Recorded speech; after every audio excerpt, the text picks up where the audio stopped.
ದಕ್ಷಿಣ ಕನ್ನಡ ಜಿಲ್ಲೆಯ ಸುಳ್ಯ ಬಡಗನೂರು ಗ್ರಾಮ ಪಂಚಾಯತ್ ಮಾಜಿ ಸದಸ್ಯ ಗುರುಪ್ರಸಾದ್ ರೈ ಕುತ್ಕಾಡಿ ಅವರ ಮನೆಯಲ್ಲಿ ನಡೆದಿದ್ದ ದರೋಡೆ ಪ್ರಕರಣಕ್ಕೆ ಸಂಬಂಧಿಸಿದಂತೆ ಪೊಲೀಸರು 6 ಮಂದಿ ಆರೋಪಿಗಳನ್ನು ಬಂಧಿಸಿದ್ದಾರೆ.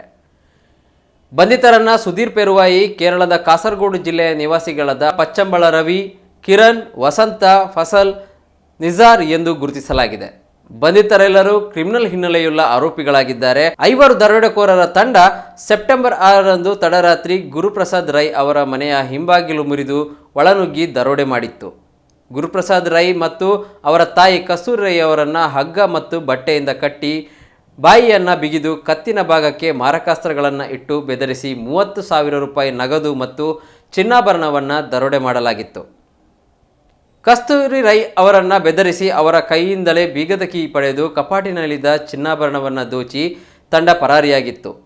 ಪುತ್ತೂರು ಗ್ರಾಮಾಂತರ ಪೊಲೀಸ್ ಠಾಣೆಯಲ್ಲಿ ಈ ಬಗ್ಗೆ ಪ್ರಕರಣ ದಾಖಲಾಗಿತ್ತು.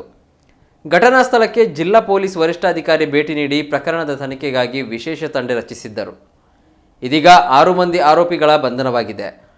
ಬಂಧಿತ ಆರೋಪಿಗಳಲ್ಲಿ ಪಚ್ಚಂಬಳ ರವಿ ಪೆರ್ಲಾದ ತಾಲೂಕು ಪಂಚಾಯತ್ ಅಧ್ಯಕ್ಷ ಜಬ್ಬರ್ ಹತ್ಯೆಯ ಆರೋಪಿಯಾಗಿದ್ದು, ಪ್ರಕರಣಕ್ಕೆ ಸಂಬಂಧಿಸಿದಂತೆ ಜೀವಾವಧಿ ಶಿಕ್ಷೆ ಎದುರಿಸುತ್ತಿದ್ದ. ಇತ್ತೀಚೆಗೆ ಪೆರೋಲ್ ಮೂಲಕ ಜೈಲಿನಿಂದ ಹೊರಗೆ ಬಂದು ಕಳ್ಳತನ ಕೃತ್ಯದಲ್ಲಿ ಭಾಗಿಯಾಗಿದ್ದಾನೆ.